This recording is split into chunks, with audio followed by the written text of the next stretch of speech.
This video is going to be all about the Rough Country 50-liter fridge freeze. I had some of you guys were asking about this when I did my pre-Rubicon sort of how to pack your Jeep video, and I want to go into everything that I've learned about this thing over the past few months, what I use it for, and really how it compares to some of the other fridge freezes that I've had experience with. So let's get right into it. Now the fridge is 27.5 inches long, 18 inches wide, and 20 inches tall. It fits in the cargo area of a Jeep Wrangler Unlimited without issue, and I've even had it inside of my Jeep Gladiator, taking up where the back seat normally goes. This thing comes in right at $600, and it has some pretty neat features that definitely were not available back in the day. One of the big things that pushed me toward this one is the fact that it had this. A removable battery. And this is really what caught the eye of some of the other people, I guess, when I did my walk around video getting ready to take this Jeep to the Rubicon Trail.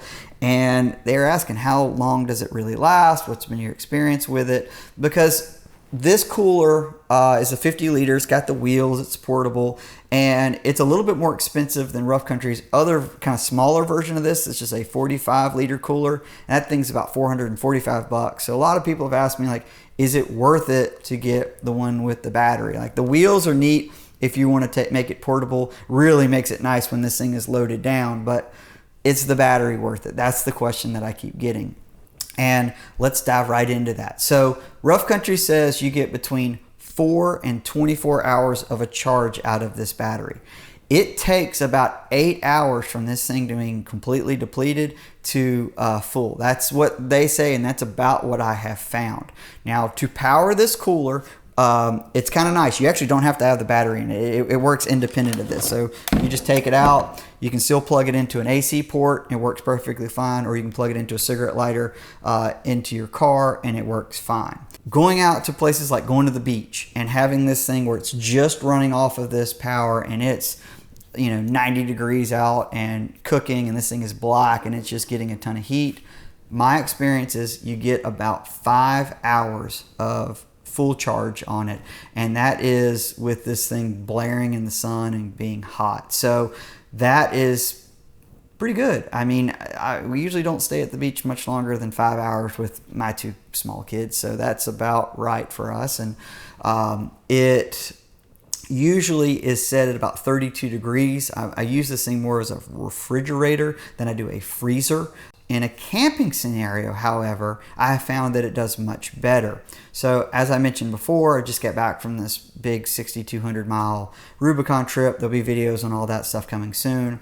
But one thing about it that I had found is when it drops in, the 40s at night and it's not super cold out, and this thing's been, keeping stuff cold all day in the Jeep, it doesn't take a lot of battery to keep it going. And as a matter of fact, I got really lucky because I had an issue with microfuse popping inside of the Jeep, and I couldn't recharge my EcoFlow Delta Mini on the trip. And I was like, oh man, this is going to be a big deal because I'm going to lose all my food. This is, what a nightmare.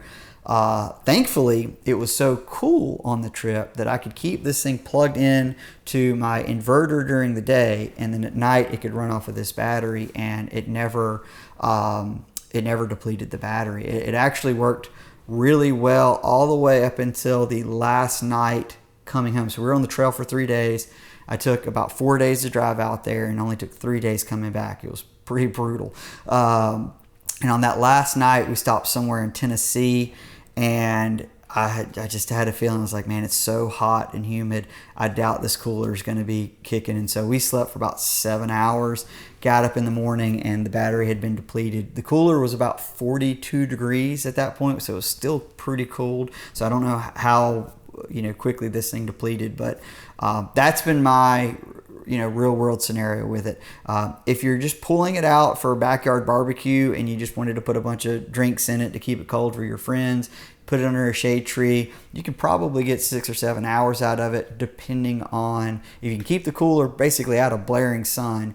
And realistically, if you're putting a ton of cold stuff in it initially and you've got it pre-charged. So before I go on any trips, like to the beach or something like that, or even if I'm going to ride dirt bikes, I'll plug this thing at home using an AC port to go ahead and get it cold. Now it takes usually from it sitting in my garage to being 32 degrees about 40 minutes. So you got to plan ahead for that. But once it's there, it takes very little charge to keep it going. Okay, so it's fairly easy to use. There's your power button. This is going to be your temperature button. Right now I have it set at 32 degrees. You can easily click it, go up and down. 31. It's like pretty simple there. The buttons and things that I think you really need to know that makes the most sense is this guy right here. If you hold it down, this gear icon, you're going to see this right here blink, and it's right now on L, which is low. You can click it once to go medium and go to high.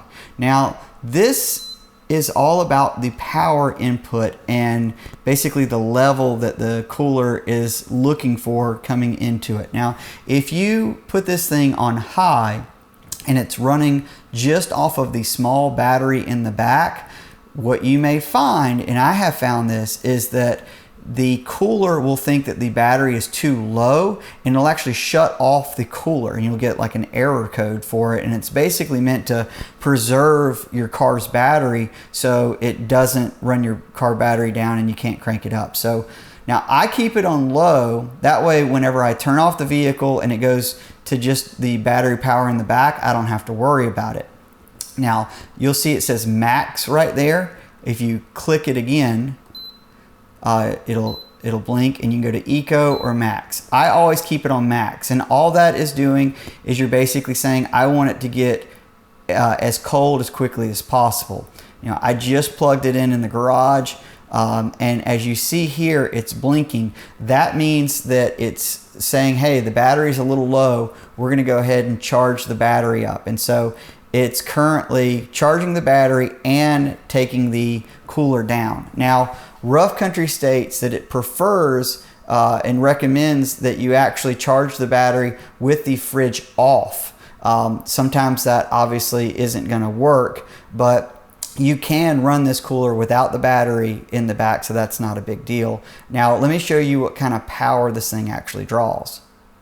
So this is my Delta Mini from EcoFlow, and as you see here, it just has the cooler plugged in, and it's pulling between 22 to 30 watts, and that kind of gives you a good idea how many watt hours that you can get if you have your own battery, your car battery that's going to be powering this. Based off of this, if it was going to continue at this rate, I would get 30 hours of charge out of it, which is phenomenal.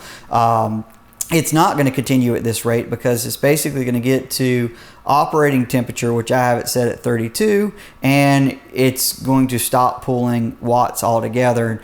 Basically, the fridge will fluctuate anywhere from 30 to 36 degrees once set at 32, and you will get a lot of life out of it. So this is just kind of to give you an idea of how many watts this thing does pull as it's getting, you know, cold and as it's actually engaged. So something like this I use for charging my camera gear and keeping on the go. It's a very, very helpful tool. If I'm just taking the cooler by itself to the beach, or a quick road trip with the family where we're packing groceries and stuff, I don't need this. That cooler and the provided battery is enough. It is worth noting that if you have to charge the battery in addition to running the cooler, that this watt output doubles. So you'll be pulling about 60 watts, and you know, you're definitely going to be burning down your battery a lot faster. And again, it's a slow charge for that second battery. Now, it's also worth mentioning the lid on this cooler is kind of neat. So it's reversible. So if you got it in your setup and you need to open it the other way, you can quickly and easily do that. The latch is very easy to use, so if you've got kids, it's not a really complicated latch system. I know like my ARB cooler is a pain for my kids to do. This is very easy. It does have cup holders on the top, which is nice.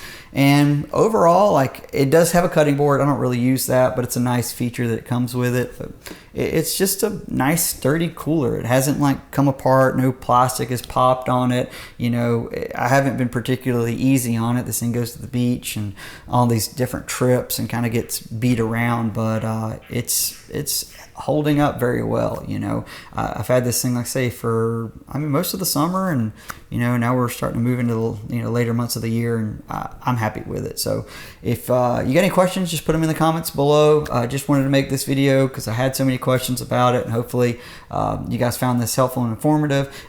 I will put a link to the cooler in the description of the video. It's not an affiliate link, it's just a link to Rough Country where you can buy it if you want to, and you can find all the information about it there. And yeah, if you got any questions for me or want to see what I'm working on behind the scenes, you can feel free to give me a follow at Ali Mansour Editor on Instagram. And until next time, I've got a bunch of stuff I've got to get back to with this Gladiator, and I hope to be seeing you guys on the trail soon. All right, take care. Bye-bye.